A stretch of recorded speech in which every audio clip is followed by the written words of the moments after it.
Royal family is taking a financial hit from the pandemic thanks to a massive shortage of tourists in the UK over the last 6 months. Not a big surprise if you think about it. A statement from the monarch's money manager saying they're facing a £35 million loss. That's the equivalent of close to $60 million Canadian.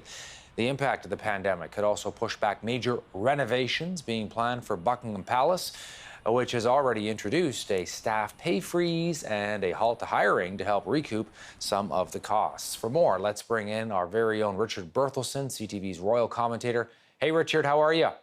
Very good. How about you? Good to see you. Good to see you. Your reaction to this?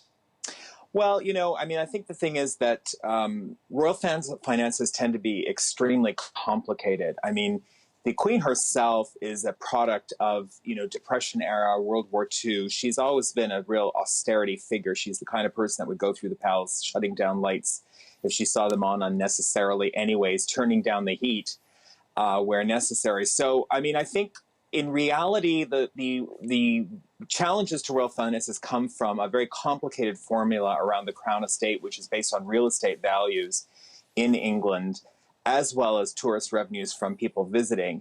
I think the palace is also seeing a really big reduction in expenditure on royal travel, but also entertainment. So I think it's possible they're going to be able to deal with it through a bit of shuffling things around, and of course just the reality of their duties having changed so very dramatically. There's also this story about Prince Andrew going on a golf trip worth several $1,000s, and I'm just kind of curious how you think the two stories add up.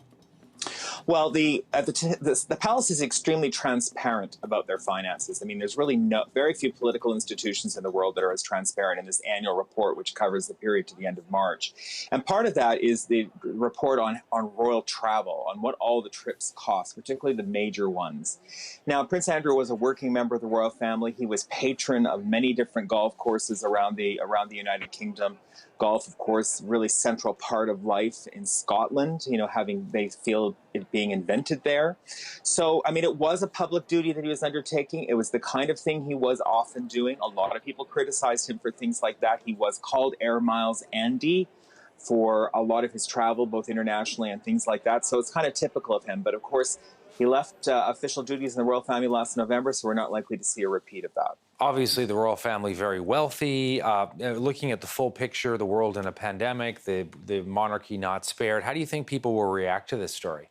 Well, the palace made clear they were not going to seek additional funds from the government. I mean, these funds that we're talking about here are fundamentally the money that is given to the palace to run official engagements. It's not in any way a salary for the Queen. It is the covering of travel, entertainment, the maintenance of these palaces. The vast majority of this money going to refurbishing and kind of vigorating Buckingham Palace for the modern age. So the palace made clear there's going to be no additional money sought.